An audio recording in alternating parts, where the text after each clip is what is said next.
Bonjour. Certains traits de caractère peuvent être véritablement considérés comme des qualités, mais lorsqu'il s'agit d'être disciple du Seigneur et de lui plaire, là, il faut vraiment regarder de plus près. Et parmi ces traits de caractère, eh bien, nous allons parler aujourd'hui de l'entêtement. L'entêtement pourrait être associé, particulièrement dans notre société, à une forme de détermination où on est prêt à tout pour faire prévaloir ce que l'on veut obtenir. Mais en réalité, nous allons nous baser plutôt sur la parole de Dieu pour essayer de voir qu'est-ce que Dieu considère de l'entêtement. L'entêtement, en réalité, pousse celui qui l'a à vouloir faire prévaloir ses pensées. Et évidemment, il se cogne à certains murs, il réalise souvent dans la douleur que ce n'est pas parce que l'on pense des choses que l'on arrive à ses fins.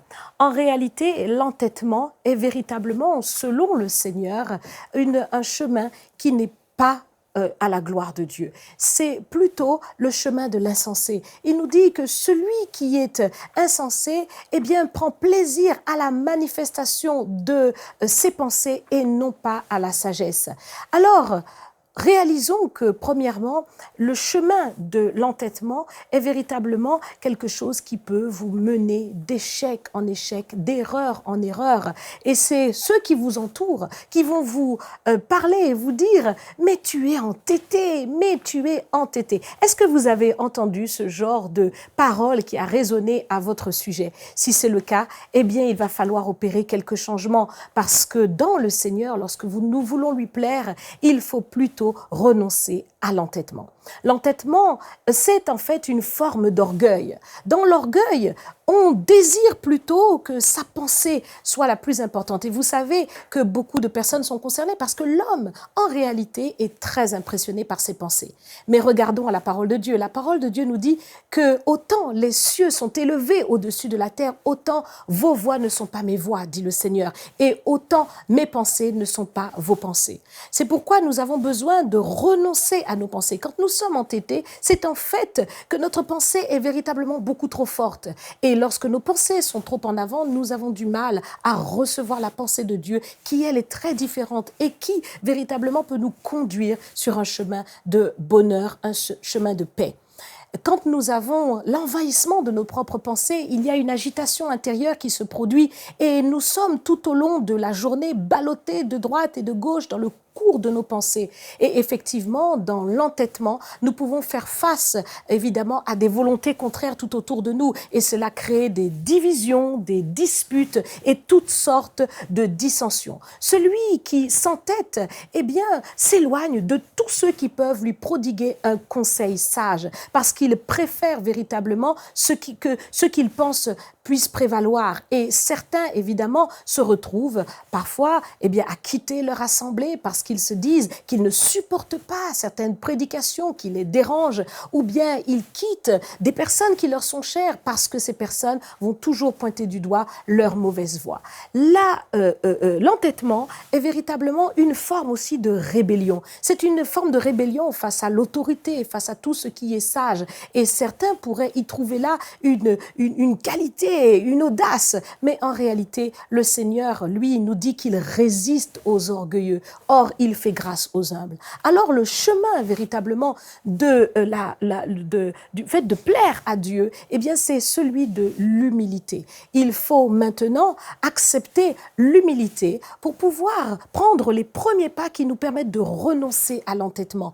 Par l'humilité, le cœur va véritablement s'adoucir, va accepter qu'il y a effectivement la volonté de Dieu qui est au-dessus de tout être humain, car il n'appartient pas à l'homme de diriger ses propres pas. Et le Seigneur le dit, il veut véritablement faire grâce aux humbles. Lorsque l'on a l'humilité dans le cœur, on est prêt à accepter que des circonstances nous soient contraires et on se plie à certaines situations afin de laisser la volonté de Dieu pouvoir s'exprimer. C'est le premier pas. Renoncer à l'entêtement est véritablement quelque chose de clé pour des personnes qui se sont retrouvées face à certains échecs.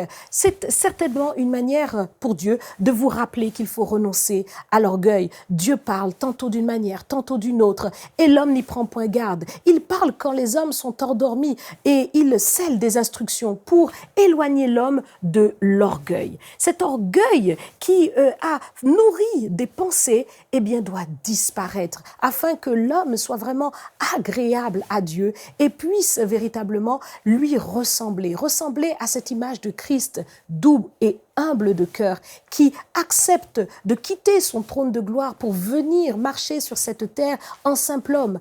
Voilà un chemin d'humilité que tout être doit pouvoir explorer, réaliser, qu'il est notre exemple, qu'il est notre modèle. Et lorsque nous allons marcher dans cette humilité, jour après jour, nous allons réaliser que l'entêtement était en fait une forme de malédiction sur notre vie, car cela ferme beaucoup de portes. Lorsque vous êtes entêté, vous vous bloquez parce que vous bloquez l'intervention de Dieu dans votre vie.